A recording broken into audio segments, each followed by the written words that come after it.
ప్రభునేసు క్రీస్తు నామంలో యేసుక్రీస్తు శిలువ శ్రమల అనుదిన కార్యక్రమంలో భాగంగా 25వ రోజు దేవుని సముఖంలో చేరి దేవుని మాటలు వింటున్న మీ అందరికీ ప్రభు నామమున శుభములు వందనాలు తెలియజేస్తూ ఉన్నాను. ఈరోజున ఎవరు ధన్యులు అనేటటువంటి అంశం మీద ధ్యానం చేయబోతూ ఉన్నాం. అందరూ తీయండి. మత్తయి సువార్త 5వ అధ్యాయము మొదటి నుండి చదువుకుందాం. ఇందులో 9 రకాలైనటువంటి ధన్యతల గురించి వ్రాయబడి ఉన్నది. ఎవరు ధన్యులు, ఎలాంటి మనస్తత్వము, ఎలాంటి స్వభావము, ఎలాంటి పరివర్తన ఉంటే వారి జీవితాలు ధన్యమవుతాయో అద్భుతముగా లిఖించబడింది.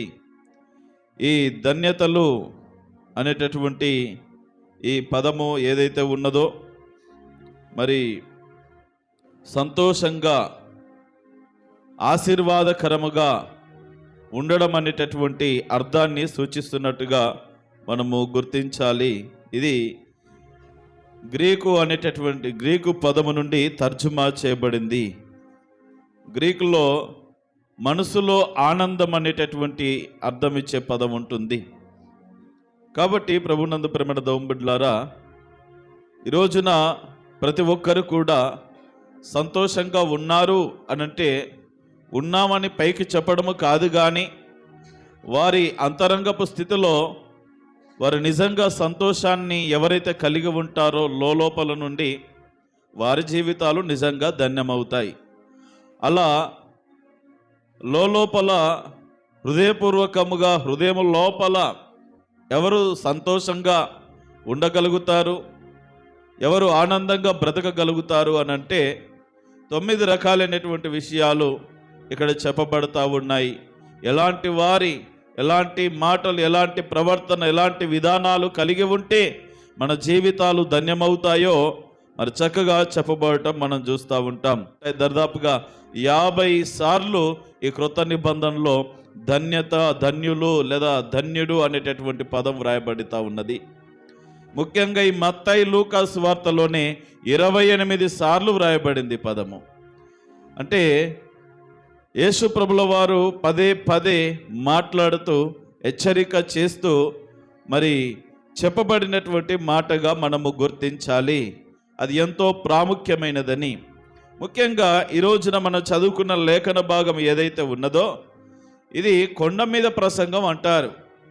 అంటే యేసు ప్రభుల వారు ప్రజలందరికీ వినబడాలని ఎత్తైన కొండ మీదకి వెళ్ళి ప్రబోధించాడు. ఈ 5వ అధ్యాయము, 6వ అధ్యాయము, 7వ అధ్యాయం అంతా కూడా మరి కొండ మీదకి వెళ్ళి ప్రసంగించినట్లుగా మనం చూస్తాం. ఎందుకంటే 5వ అధ్యాయం 1వ వచనము, తర్వాత 8వ అధ్యాయం 1వ వచనం మీరు చదివితే అర్థమవుతుంది. ఈ 5వ అధ్యాయం 1వ వచనములో ఆయన కొండ ఎక్కి అని వ్రాయబడుతూ ఉంటుంది. 8వ అధ్యాయం 1వ వచనములో ఆయన కొండ దిగి అనే పదము కనబడుతూ ఉంటుంది. అంటే కొండ ఎక్కి ఈ 3 అధ్యాయాల్లో ఉన్నటువంటి అంశాలన్నిటినీ యేసు ప్రభుల వారు చేరువచ్చిన ప్రజలందరికీ మరి బోధించడం జరిగింది. కాబట్టి ప్రభునందు ప్రేమ దౌంబిడ్లారా, యేసు ప్రభుల వారు ఈ కొండ మీద చేసిన ప్రసంగం ఏదైతే ఉన్నదో అది ఆనాటి యూదా సమాజాన్ని కాదు, నేటి ప్రతి సమాజాన్ని, ప్రతి దేశాన్ని కదిలించింది. ఇందులోనే మరి చాలా ఆత్మ సంబంధమైనటువంటి మనిషితో మనిషి ఎలా బ్రతకాలో నేర్పించేటటువంటి ఆత్మీయ సత్యాలు, గూఢమైన సత్యాలు కూడా ఉన్నాయి.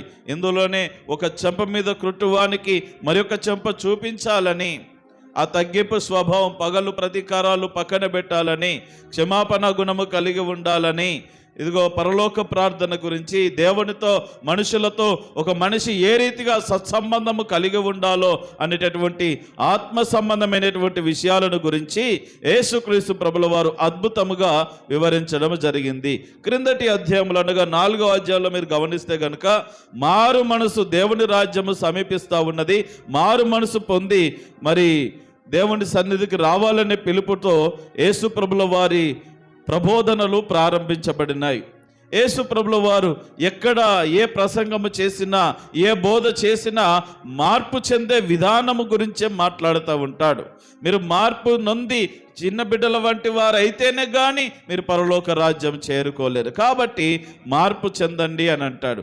అదేవిధంగా జ్ఞాపకం చేసుకున్నట్లయితే ఇదిగో ఈ 5వ అధ్యాయంలోనికి వచ్చేసరికి ధన్యతల గురించి బోధించి మిగిలిన సందర్భాలను మరి చక్కగా ప్రజలందరికీ అర్థమయ్యేటటువంటి విధంగా, నిద్రపోయేవారికి నిద్ర పోని వారికి అర్థమయ్యేటటువంటి విధముగా చాలా చాకచక్యంగా మరి వ్యవహరిస్తూ మాట్లాడుతూ ఉన్నాడు అన్నమాట. కాబట్టి ప్రభునందు ప్రేమైన దోంబిడ్లారా, అందరూ నిద్రలు పోకుండా 5వ అధ్యాయం 1వ వచనం చదవాలని మనవి చేస్తూ ఉన్నాను. ఆయన ఆ జన సమూహములను చూచి కొండెక్కి కూర్చుండగా 25వ వచనం చదవండి. 4వ అధ్యాయం ఒకసారి. గలిలయ, దెకపొలి, యెరూషలేము, యూదయను ప్రదేశముల నుండి, యోర్దానునకు అవతల నుండి బహుజన సమూహములు ఆయనను వెంబడించెను. ఎన్ని ప్రాంతాల నుండి వస్తూ ఉన్నారు చూడండి. యూదయ ప్రాంతము నుండి, మరి ముఖ్యంగా ఈ దేవుని పట్టణమైనటువంటి యెరూషలేం ఏదైతే ఉన్నదో 3 భాగాలుగా ఉన్నది. యూదయ, సమరయ, తర్వాత గలిలయ. మనకందుకే ఈ 3 ప్రాంతాలు ఎక్కువగా కనబడుతూ ఉంటాయి. ఇప్పుడు మన తెలంగాణ, ఆంధ్రప్రదేశ్ లాగా 3 భాగాలుగా ఉంటా ఉన్నది. యూదయ నుండి, తర్వాత యెరూషలేము నుండి, తర్వాత గలిలయ నుండి దెకపొలి అనగా 10 పట్టణములు మిళితమైనటువంటి 10 ప్రాంతాలు మిళితమైనటువంటి పట్టణము. ఆ ప్రాంతము నుండి ప్రజలు తండోపతండాలుగా యేసుక్రీస్తు ప్రబోధనలు వినడానికి ఆ ప్రాంతానికి వచ్చినప్పుడు యేసు ప్రభుల వారు కొండ ఎక్కి వాళ్ళందరూ కూడా యేసు ప్రభువుకు దగ్గరగా ఉండి ఆ మాటలు వింటున్న తరుణములో చేసిన ప్రబోధనలు ఇవి. నెక్స్ట్, ఆయన జన సమూహములను చూచి కొండ ఎక్కి కూర్చుండగా. జాగ్రత్తగా జ్ఞాపకం చేసుకుందాం. కొండ ఎక్కడానికి గల కారణం ఏంటంటే, ఆ రోజుల్లోగా ఈ రోజుల్లోలాగా ఆ రోజుల్లో మైకులు లేవు,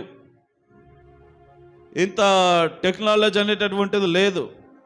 మరి వేల మంది ఉన్నారు. దరిదాపుగా 3-4 వేల మంది, 5 వేల మంది వరకు ఉన్నటువంటి పరిస్థితులు ప్రజలు. అంతమందికి ఒక సాధారణమైనటువంటి స్వరముతో చెప్పాలంటే కనుక బహు కష్టం. అందుకని ఏం చేశాడంటే యేసు ప్రభుల వారు ఒక ఎత్తైన స్థలాన్ని ఎన్నుకున్నాడు. అప్పుడు 2 విషయాలు జరుగుతాయి. యేసు ప్రభుల వారు అందరికీ కనబడతాడు, లేదు కిందనే ఉన్నాడంటే జక్కైలాగా చెట్లు ఎక్కాలి. మరి అక్కడ ఆ ప్రాంతంలో చెట్లు పుట్లు ఏం లేవు.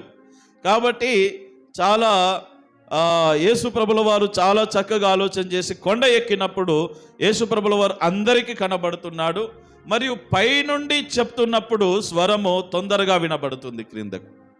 కాబట్టి ఆ రీతిగా మొత్తం మీద అందరికీ కనబడేలా, ఆయన మాటలు అందరికీ వినబడేలా స్పష్టంగా చెప్తా ఉన్నాడు.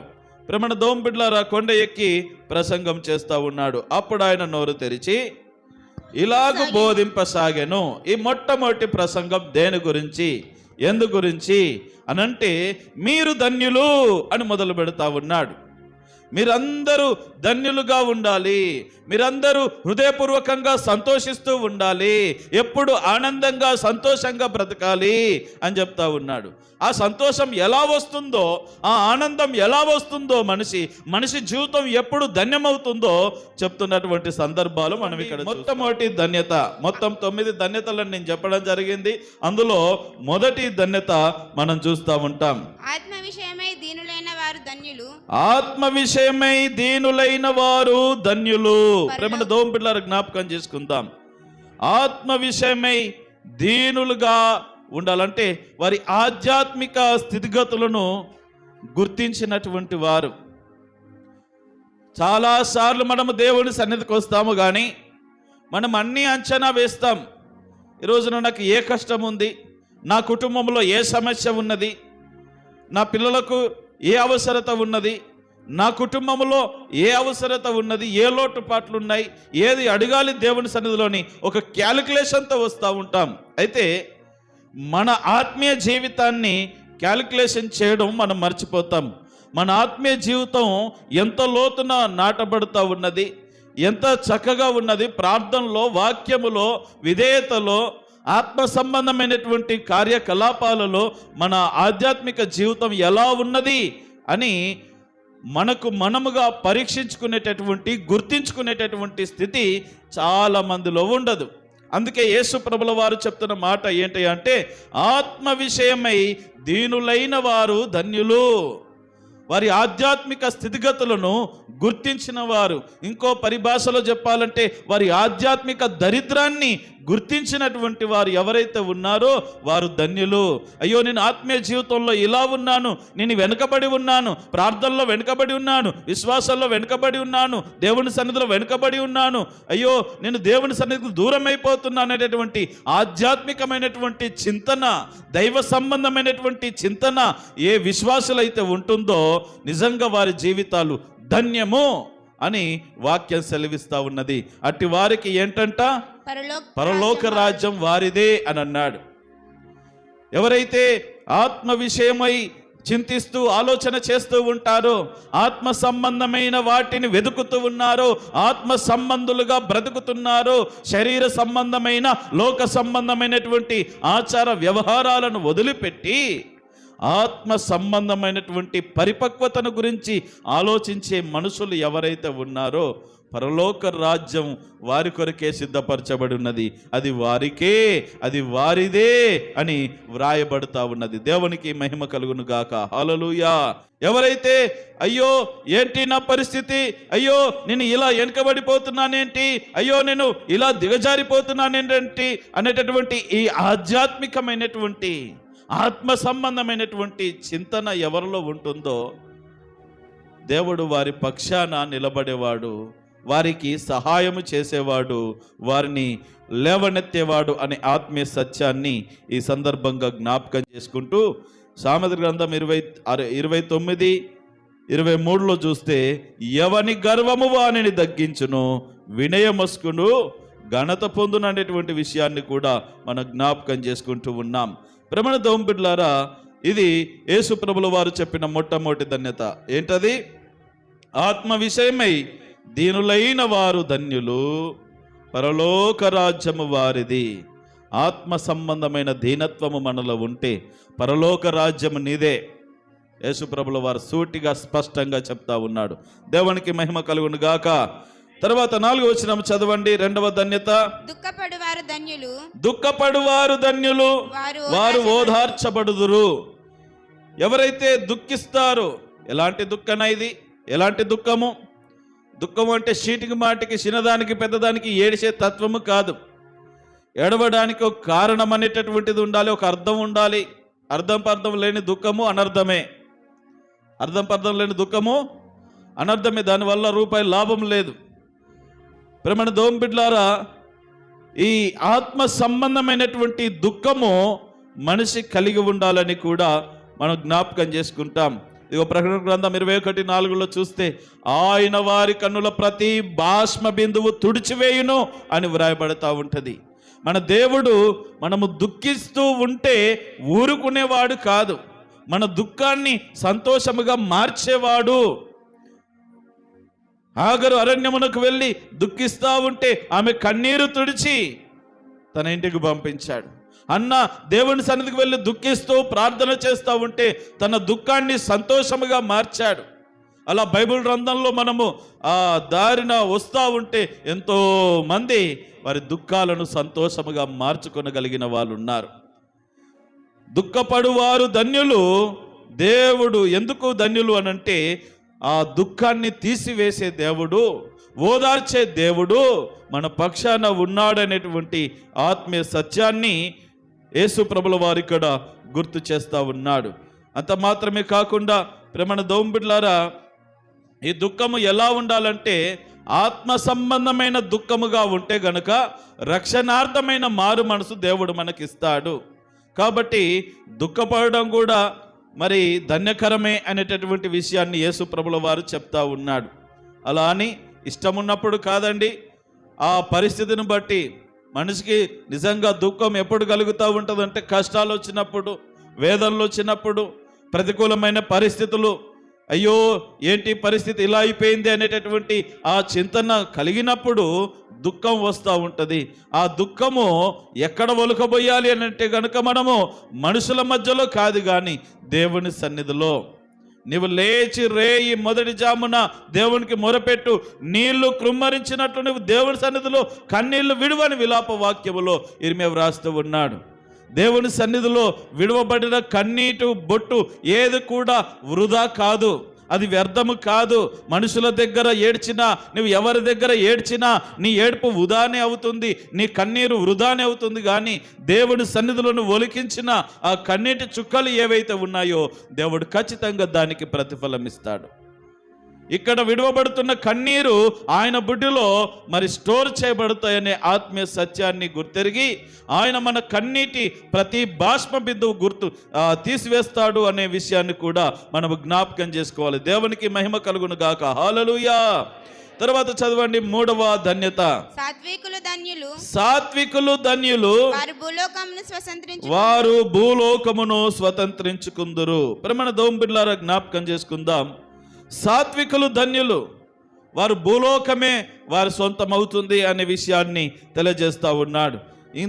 ఇంకా దీన్ని పరిభాషలో అందరికి అర్థమయ్యే పరిభాషలో చెప్పాలంటే సాధు గుణము అంటారు.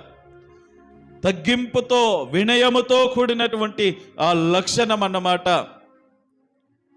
గర్వము లేకపోతే దుర్మార్గత లేకపోతే మోసపూరితమైనటువంటి ఇతరులను ముంచివేసి ఇతరులను మభ్యపెట్టి మాయ చేసే లక్షణాలు కాకుండా మన బ్రతికేంటో మనము బ్రతుకుతూ కాస్త నమ్రతతో బ్రతికేటటువంటి విధానం ఏదైతే ఉన్నదో అది సాత్వికం. అలాంటి సాత్వికులు ధన్యులు, వారు భూలోకాన్ని స్వతంత్రించుకుంటారు. వారు ఏదడిగినా దేవుడు వారికి అనుగ్రహిస్తాడు, వారి హృదయ వాంఛలు తీర్చబడతాయి. అయితే మనకు కొన్నిసార్లు ఏమైపోతుంది, ఒక స్థితి వచ్చేసరికి గర్వం వచ్చేస్తూ ఉంటుంది, మన కొమ్ము పైకి మొలుస్తూ ఉంటుంది. ఆ కొమ్ములు వచ్చేంటికి మనము మన అదుపులో ఉండవు, నడిచేది భూమి మీదనే కానీ ఆకాశంలో తేలుతున్న ఫీలింగ్లు వచ్చేస్తూ ఉంటాయి.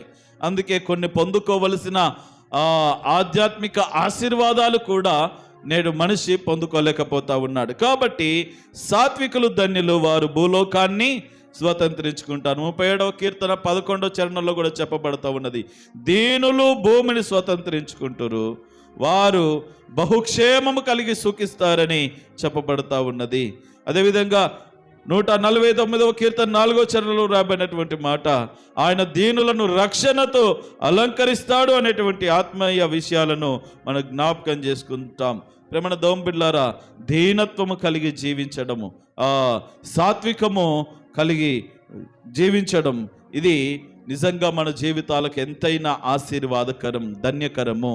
సాత్వికులు ధన్యులు, వారు భూలోకాన్ని స్వతంత్రించుకుంటారు. అంటే వారు భూలోకంలో ఏది కావాలన్నా అది వారు పొందుకుంటారు. భూ సంబంధమైనటువంటి ఈ విషయాలన్నిటిలో వారికి మంచి పాలు దొరుకుతుందనేటువంటి ఆత్మీయ సత్యాన్ని ప్రభు గుర్తు చేస్తూ ఉన్నాడు. 6వ వచనంలో చూస్తాం. ఎన్నోది ఇది? 4వది చదవండి. నీతి కొరకు ఆకలి దప్పులు గల వారు ధన్యులు, వారు తృప్తిపరచబడుదురు. నీతి కొరకు ఆకలి దప్పులు మనిషికి, ప్రతి మనిషికి సహజంగా ఆకలి దప్పులు ఉంటాయి. పొద్దున అయిందంటే తినాలి, మధ్యాహ్నం అయిందంటే తినాలి, రాత్రి అయిందంటే తినాలి. ఇవి మనకు ఆకలి దప్పులు. ఎండాకాలం కనుక మామూలు టైంలో 1-2 లీటర్లు నీళ్లు తాగితే ఇప్పుడు 10 లీటర్లు కానీ రోజుకో క్యాన్ ఎత్తుకొచ్చుకున్నా ఈ కుటుంబానికి సరిపోదు. తాగుతూనే ఉంటాం, తింటానే ఉంటాం. ఇది శరీరాన్ని బలపరచుకోవడానికి. మన దోంబిడ్లారా, మరి ఆధ్యాత్మికమైనటువంటి ఆకలి దప్పులు ఎంతమందికి ఉన్నాయంటారు? మంచి కొరకు న్యాయంగా నీతిగా బ్రతకాలనేటువంటి ఆకాంక్ష, ఆకలి దప్పులు ఎంతమందిలో ఉన్నాయంటారు? ఒకవేళ అలాంటి స్థితి కనుక మనకుంటే, ఇదిగో వాక్యం సెలవిస్తూ ఉన్నది, నీతిగా బ్రతకాలనేటువంటి ఆకలి దప్పి నీకుంటే, నీతిగా, న్యాయంగా, ధర్మంగా, యథార్థంగా, ఎవరిని మోసం చేయకుండా నీ బ్రతికేంటో నువ్వు బ్రతికి దేవుని మీద ఆధారపడగలిగినటువంటి స్థితి కనుక నీకుంటే నువ్వు ధన్యుడవు, నువ్వు ధన్యురాలవు. అలాంటి వారికి ఏం కలుగుతుందంట? వారు తృప్తిపరచబడతారు. ఏంటి? తృప్తిపరచబడతారు. ప్రేమణ దోంపిల్లలు జ్ఞాపకం చేసుకుందాం. నీతి కొరకు మనము ఆకలి దప్పులు కలిగి ఉండాలి. ఈ ఆకలి దప్పులు ఏదో ఒక రోజు మానిపోతాయి. జ్వరం వచ్చిందంటే ఈ ఆకలేదు, దప్పికుండదు. ఇక తినమ్మా అప్పుడు పెడతారు. తినమన్నప్పుడు తినే టైంలో ఎవరు పెట్టరు. అప్పుడు తినమ్మా తినబుద్ధి కావట్లే. ప్రేమ దోమ పిల్లలు జ్ఞాపకం చేసుకుందాం. ఆత్మ సంబంధమైనటువంటి ఆకలి దప్పులు ఒక మనిషి కలిగి ఉండాలి. శరీర సంబంధమైన అందరికీ ఉంటాయి. పుట్టిన మనిషి చిన్న పిల్లల వాడితోని ప్రారంభం సత్యంత వరకు ఈ ఆకలి దప్పులు ఉంటాయి.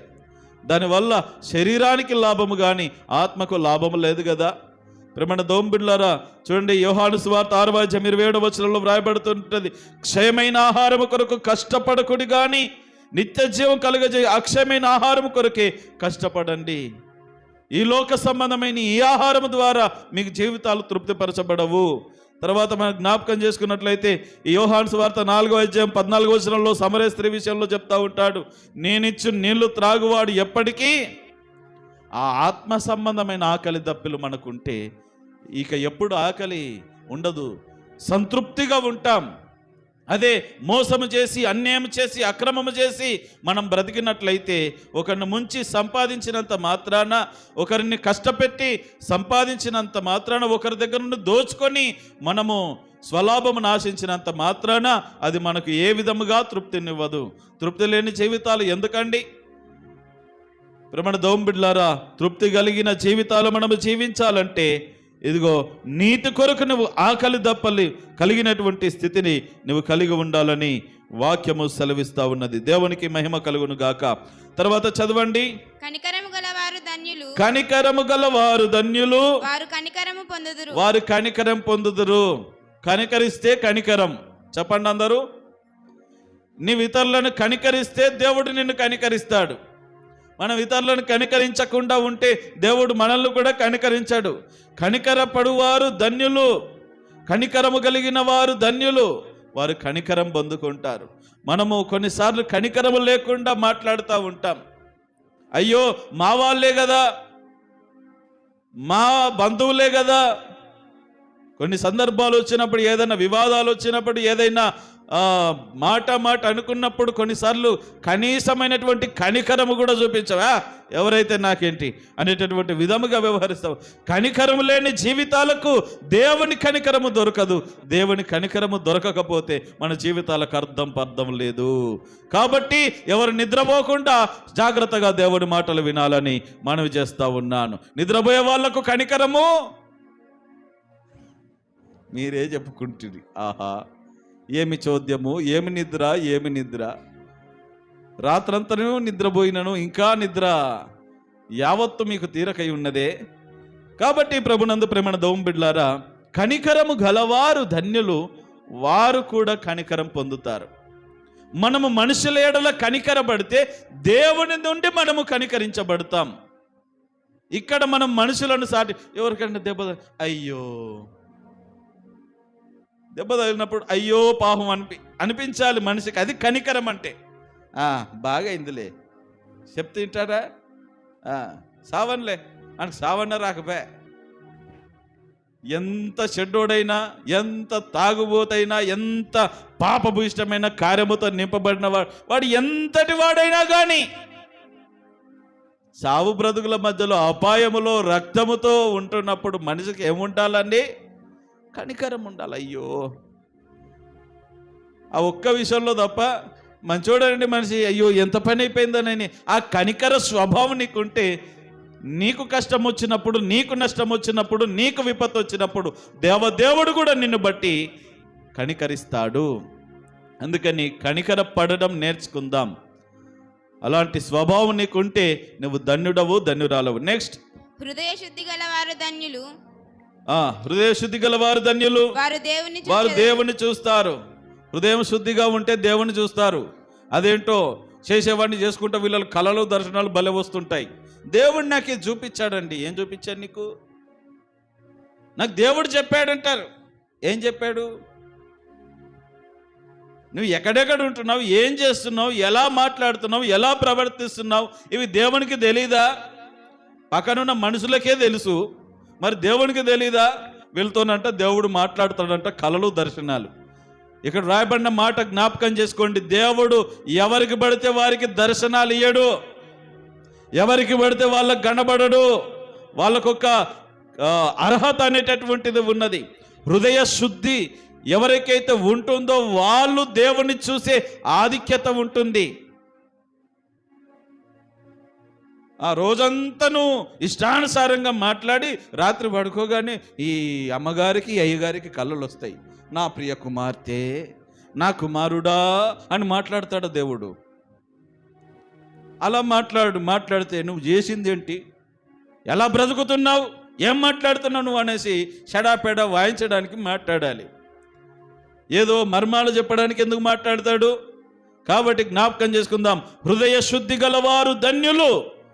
ఆ లక్షణము కనుక నీకుంటే నువ్వు దేవుణ్ణి చూసే ఆధిక్యత, అప్పుడు నిజంగా దేవుడే నీకు ప్రత్యక్షం అవుతాడు. ఏదో ఒక విధంగా దేవుని ఆ ప్రత్యక్షతలు నువ్వు ఈ లోకమందు పొందుకుంటావు, పరలోకములో ఆయన రాజ్యంలో పాలు పంచుకుంటావు. దేవునికి మహిమ కలుగును గాక. హల్లెలూయా. తర్వాత చదవండి, సమాధాన పరచువారు ధన్యులు, వారు దేవుని కుమారులు అనబడుదురు. దేవుని కుమారుల లక్షణం ఒకటి ఉన్నది. దేవుని బిడ్డల లక్షణం ఏంటంటే సమాధానముగా ఉన్న వాళ్ళే సమాధానపరచగలరు. ఏదైనా గొడవలు ఉన్నా, ఏదైనా పరిస్థితులు ఉన్నా, ఏదైనా అల్లకల్లోలమైన పరిస్థితి ఉన్నా సమాధాన పరిచే స్థితి ఉండాలి. కొంతమంది ఉంటారు సమాధానం ఉండదు, దానికి అగ్నికి ఆజ్యం పోస్తారు. వీళ్ళు ఒక చెయ్యి వేసి ఇంకో 2 కర్రలు పెట్టేస్తారు. ఇంకో 2 కర్రలు పెట్టి ఉప్పు ఉప్పు అని ఉదారంటే ఏమైపోద్ది, ఇంకా బగ్గుమని లేస్తుంది అనమాట. ఎవరైనా కొట్టుకొని చేస్తూ ఉంటే, ఎవరైనా మాట అనుకొని విభేదాలు వస్తూ ఉంటే, అలా కాదమ్మా, ఇలా కాదండి, అలా చేయబాకండి, అలా మాట్లాడుకోకుండా ఉండబాకండి, అలా పోట్లాడుకోబాకండి, అది మంచి పద్ధతి కాదని సమాధానపరిచేటటువంటి స్థితిలో ఒక వ్యక్తి ఉండాలి తప్ప దొరికారు అవకాశం, వీళ్ళు ఎప్పుడు పోట్లాడతారా అని చూస్తూ ఉన్నా, ఈ నాలుగు దొరికింది. మొన్న నేను ఎంత మాట అన్నాడో తెలుసా, మొన్న నేను ఎంత మాట్లాడిందో తెలుసా అంటే అయిపోయాయి. ఇంకేమైంది, కర్ర పెట్టి ఇంకో 2 కర్రలు, అప్పటికే రగులుకుంటున్నటువంటి మంటలో ఒక 2 కర్రలు వేసినామంటే ఇంకా ఎలా ఎక్కువగా మండుతుందో. ఈ రోజున పరిస్థితులు కూడా అలా మారిపోతూ ఉన్నాయి. మనుషుల మధ్యలో సమాధానం లేని స్థితి. మనకుండి చేస్తే ఇతరులకు ఇచ్చి చేస్తాం. అందుకని సమాధానపరచువారు ధన్యులు, నిద్రపోయే వాళ్ళు కాదు. అందరు చెప్పండి, సమాధానపరచువారు ధన్యులు, వారికి కూడా సమాధానము దొరుకుతుంది. కాబట్టి ప్రభునందు ప్రేమన దోమ బిడ్డలారా, సమాధానపరచడం దేవుని బిడ్డల లక్షణం. నువ్వు దేవుని కుమార్తెవు, నువ్వు ఆత్మ సంబంధివా శరీర సంబంధివా, నువ్వు యేసయ్య బిడ్డవా కాదా అనేది ఎలా తెలుస్తుందంటే, ఏదైనా నిప్పు రగులుతున్నప్పుడు చల్లార్చే స్థితి ఉండాల. కిరోసిన్ పోసి పెట్రోల్ పోసి తగులబెట్టేటట్టు ఉండొద్దు, అది మంచి లక్షణం కాదు. నెక్స్ట్, నీతి నిమిత్తము హింసించబడువారు ధన్యులు, పరలోక రాజ్యము వారిది. అయ్యా, నాకు ఎన్నో హింసలు వస్తూ ఉన్నాయి. పొద్దున్న లేస్తే రాత్రి అయ్యేంత వరకు యానో ఒక దగ్గర పట్టుకొని కొడతా ఉన్నాడండి మా ఆయన. ఎంత హింసనో! దేని కొరకు హింస? మనం చేసిన తప్పులను బట్టి, లేకపోతే అవివేకపు అజ్ఞానపు పనులను బట్టి వచ్చేటటువంటి హింసలు కాదండి. అజ్ఞానముతో ఈ పిచ్చి చేష్టల చేత, పిచ్చి మాటల చేత పొందుకునేటటువంటి కొన్ని హింసలు ఏవైతే మనం హింసలుగా భావిస్తున్నామో అవి కాదు హింసలు. ప్రేమ దోమ బిడ్డలారా, జ్ఞాపకం చేసుకుందాం, నీతి కొరకు, ఆత్మ సంబంధమైనటువంటి వ్యవహారాల కొరకు, ధర్మము కొరకు ఎవరైతే హింసించబడతారో వారు ధన్యులు, పరలోక రాజ్యం వారిది. దేవుని కొరకు నిలబడి సచ్చినా బ్రతికినా నా దేవుడే నాకు ముఖ్యం, బ్రతుకుడ క్రీస్తే చావైతే లాభమే, ఏం చేస్తారో చేసుకోండి, మేము మాత్రం ఇలాగే బ్రతుకుతాం, ఇలాగే దేవుని వార్తను ప్రకటిస్తాం అన్నందుకు అపోస్తుడైన పౌలు మొండ మీద తల వేరు చేసేశారు, తల నరికారు, హతసాక్షి అయిపోయాడు. ఎవరైతే అబద్ధములాడి బొంకినటువంటి పేతురున్నాడో పేతురు తలకిందులుగా సిలువ వేయబడి చంపివేయబడ్డాడు. వాళ్ళందరూ దేని కొరకు చంపివేయబడ్డారు, దేని కొరకు హింస పొందారంటే ఇదిగో నీతి కొరకు, దేవుని రాజ్యము కొరకు, నీతి కొరకు.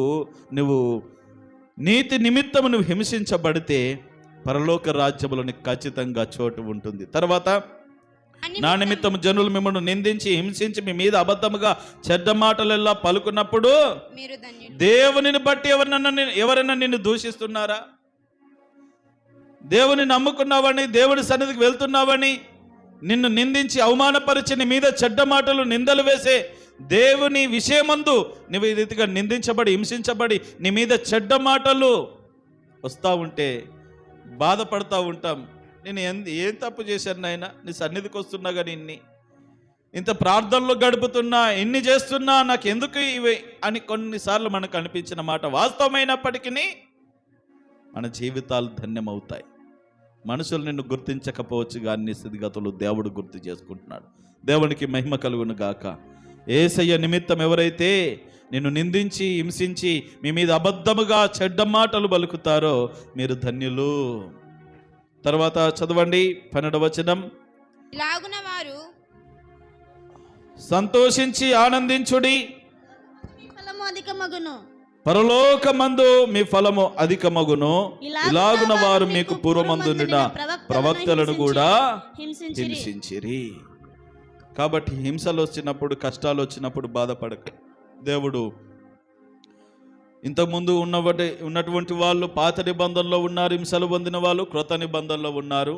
దేవుని ప్రజలకు ఎప్పటికైనా అవి తప్పవు.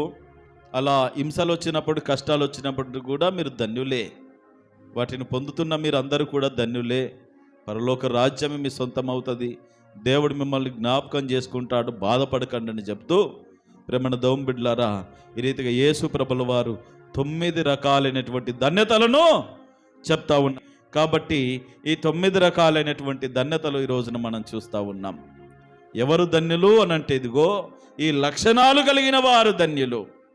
ఆ లక్షణాలు మరి ఉన్నాయా లేదా, ఎన్ని రకాలైనటువంటి ధన్యతలు నీలో ఉన్నాయో ఆ లిస్ట్ అంతా ఒకసారి నువ్వు పాయింట్అవుట్ చేసుకొని పరీక్షించుకొని నీ జీవితాన్ని సరి చేసుకోవాల్సిందిగా మనవి చేస్తూ ఉన్నాను. అట్టి ధన్యకరమైనటువంటి జీవితాన్ని దేవుడు మీకెల్లరికి అనుగ్రహించి నడిపించును గాక. ఆమేన్. అందరం